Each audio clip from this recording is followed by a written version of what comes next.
જયસુખભાઈ હૈયાના ભોળા એને આપી દીધા પોતાના કાળજાના દાન. અમારે ભાવનાબેન હૈયાના ભોળા એને આપી દીધા પોતાની દીકરીના દાન. કોઈ આપે સોના દાન, કોઈ આપે સોના દાન, કોઈ આપે રૂપા દાન, કોઈ આપે સોના દાન, કોઈ આપે રૂપા દાન, કોઈ આપે દીકરીના દાન. જતન કરી સાચવજો, હે જતન કરી સાચવજો, હે જતન કરી સાચવજો. કોઈ આપે સોના દાન, કોઈ આપે રૂપા દાન, કોઈ આપે સોના દાન, કોઈ આપે રૂપા દાન, કોઈ આપે દીકરીના દાન.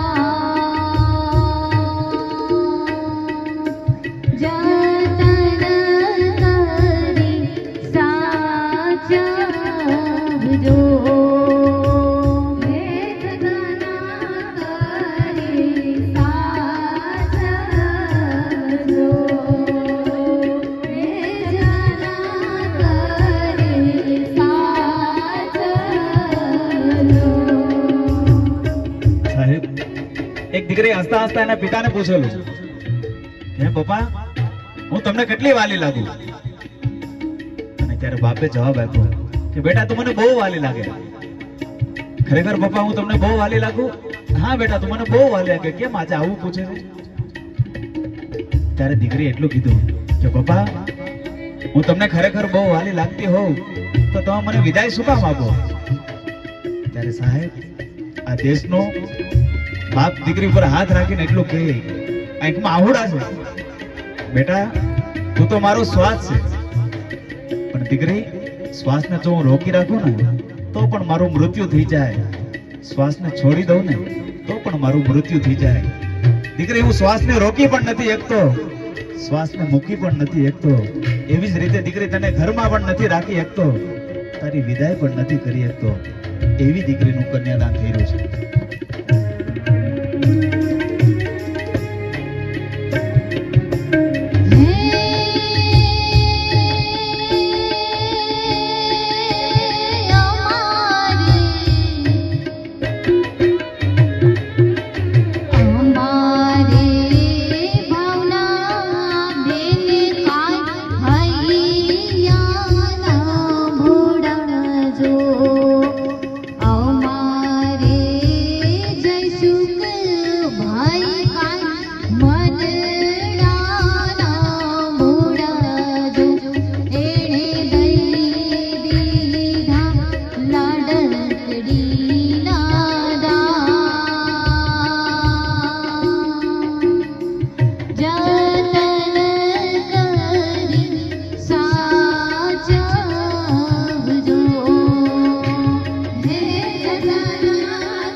અને એટલે તો આપણું શાસ્ત્ર એવું કહે તમારે ઘરે શાસ્ત્રો હોવું જોઈએ અને કા શસ્ત્ર હોવું જોઈએ.